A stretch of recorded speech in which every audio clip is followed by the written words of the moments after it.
long before borders, before flags, before maps divided kingdoms. There was power, raw, divine, and unforgettable. In the heart of West Africa, where red soil met thunder skies, one empire ruled above all, the Oyo Empire. And from its blazing heart rose a man who would become both king and god. His name was Sango, the Lord of Thunder, the fire that would never die. To understand Sango, we must begin in Oyo, one of the greatest empires in West African history. Long before colonial borders, Oyo was a center of power, diplomacy, and art. Its rulers were called Alaafin, meaning owner of the palace. They ruled not only through might, but through divine authority. The Alaafin sat upon a throne that was not just political, it was spiritual. Every decree echoed through temples, markets, and battlefields. The empire stretched from the forests of Yoruba land to the savannas beyond the Niger. Trade flowed. Iron smelters burned day and night. The gods were honored, and their names whispered through every wind. But even among the pantheon of deities and kings, one would emerge like lightning from the clouds. Sango was born not merely as a prince, but as prophecy. His mother, Obatuntun, had dreamed of lightning striking her womb. When he was born, thunder rolled across the sky, though no storm had gathered.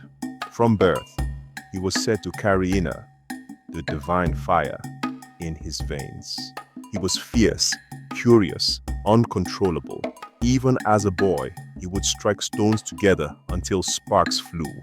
Villagers whispered that a child's laughter could summon lightning. His father, the Alaafin Oranyan, saw greatness and a danger. He sent Sango to train with warriors, hunters, and priests to learn the balance between fire and wisdom. But fire, once born, resists control. Sango grew strong and fearless.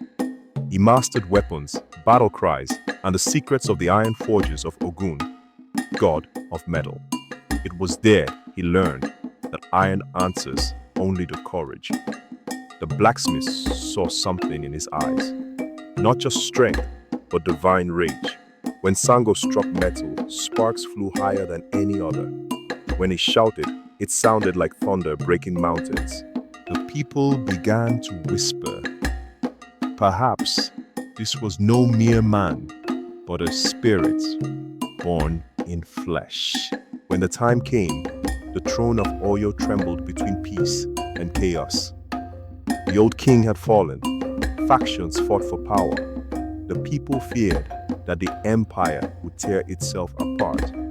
But then, Sango returned, tall, proud, with eyes like burning coal. He walked into the palace with his axe upon his shoulder and thunder in his voice. He did not beg for the throne. He commanded it. Let the one who dares challenge thunder speak. No one did. The chiefs bowed. The priests proclaimed his name. The drums of Oyo thundered like never before. Sango, son of fire, heir of Oranyan, was crowned Alaafin of Oyo. From the moment he sat upon the throne, the empire changed. Markets thrived. Armies grew. Enemies trembled at the sound of thunder. And Sango ruled, not with fear alone, but with fire and fairness. He rewarded bravery, punished betrayal, and honored the gods with grandeur unseen before. His palace became a temple of power. Flames lit every corner. Drummers played through the night, and the people shouted his praise. Kabiesi O, Obakosu, the king who never falls. But even in glory, the seeds of tragedy had already been sown. For where there is fire, there will always be smoke. Under Sango's reign, Oyo rose higher than ever before. Trade routes stretched far across the land. Warriors marched with pride. The king's name carried the weight of thunder itself. But even the brightest flame can blind those who stare too long. Sango began to believe not only that he ruled by the gods, but that he was one. The people praised him. The drums called him Oba Koso, the king who never falls. And with every praise, his heart grew heavier with pride. Those who questioned him, he silenced. Those who envied him, he crushed. And the same thunder that once protected Oyo began to strike its own people. The priests warned him, "Kabiyesi, thunder belongs to the heavens." But Sango only laughed. "Greater than the heavens answer to me." His wives, the Orisha Oya, Oshun, and Oba, each saw a side of the fire he carried. Oshun, gentle and wise, tried to cool his temper with love. Oba, loyal but wounded, wept in silence. And Oya, fierce and passionate, fanned its flames higher. Together, the palace became a storm of love, jealousy, and divine energy. And from that storm, destiny began to twist. Sango's power became legend. He could call lightning with a whisper, summon fire with his hands. His enemies feared him more than death itself. But fear breeds rebellion. Whispers spread of chiefs plotting against him, of generals losing faith, of priests turning away. And so the king's paranoia grew like fire beneath dry leaves. One night, the skies darkened without warning. Thunder cracked. The palace gates burst open.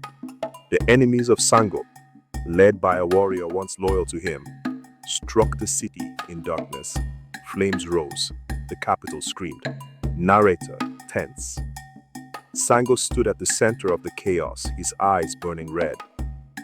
"If you bring war to thunder," he roared, "then thunder shall answer you." He raised his double-headed axe to the sky. Fire rained from the heavens. The night turned red. The enemy ranks burned where they stood. But as the flames spread, so too did destruction. The people's homes, the shrines, the sacred trees. In defending his crown, he destroyed his kingdom. By dawn, Oyo was silent. The streets were ash. The once mighty city of the gods had been humbled by its own king. The people began to turn their prayers from Sango to the gods above him. "If he is truly a god," they cried, "let him answer for what he has done." And so, the fire that had once given him life began to consume it. The storm did not end that day. It lingered, circling the empire like a wounded spirit. Sango could no longer sleep. In his dreams, he saw faces, burned, frightened, whispering his name in anger. They were his people, his soldiers, his children, all turned to ash by his own hand. He sought Oya, but she had vanished into the wind. He called for Oshun, but the river would not answer. And Oba, heartbroken, left the palace in tears. The mighty king, who once commanded storms, now sat alone in the dark. The chiefs demanded his abdication.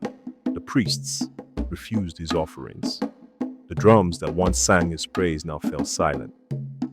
He had become what every king fears most, a ruler whose people no longer believed in him. So he left the palace. He walked barefoot through the city he once ruled.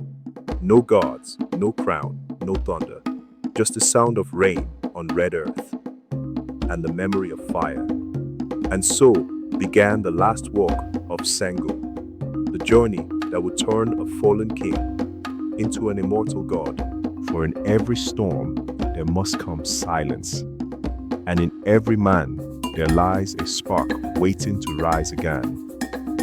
Sango walked into the wilderness, away from his throne, away from the ashes of Oyo, away from the noise of man.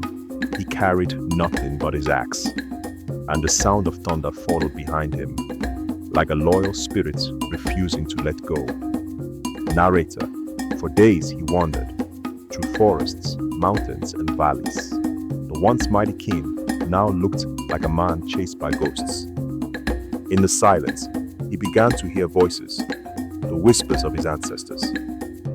Sango, they called, you have misused the gift of fire. And then another voice, softer, sorrowful. But the gods do not abandon those who still carry truth in their hearts. It was Oya, his beloved, the spirit of the winds. They say the storm that night was unlike any seen before or since. Lightning struck trees in half. The earth trembled beneath the rain. And in the center of it all stood Sango, shouting into the sky, if I have wronged the gods, let them judge me. If I have wronged my people, let the storm take me. He raised his axe one last time. The heavens split open. A blinding flash swallowed the mountain. And then, silence. When the people of Oyo searched for him, they found only his weapon, still warm with lightning. No body, no crown, only the echo of thunder that refused to fade. The chiefs declared him dead. The priests declared it divine. But the people whispered something different. The king has not died, they said. He has become the storm. And in that whisper, a god was born. Years passed. Empires rose and fell. But every time the sky darkened over Oyo and the first crack of thunder rolled across the hills, the people would kneel and call his name. Sango, because thunder was no longer just a storm. It was the memory of a man who had burned too bright to be forgotten. Shrines were built in his honor. Priests carried his flame across lands far beyond the old empire, from the forests of Yoruba to the shores of the Caribbean, to the streets of Brazil, Cuba, and Trinidad. Everywhere his name traveled, it thundered. He became Chango, Sango, Shango, the god of lightning, justice, and fire, the guardian of those who fight for truth. Even today, when the sky breaks and the world shakes, somewhere, someone whispers, the king still speaks. Because thunder is not just sound, it is the voice of a god who once was man. And fire is not just flame, it is the memory of power, of love, of destiny. Sango, the god who rose from man's pride, the fire that refused to die, the storm that became eternal. Even gods are born from men, but only legends live forever.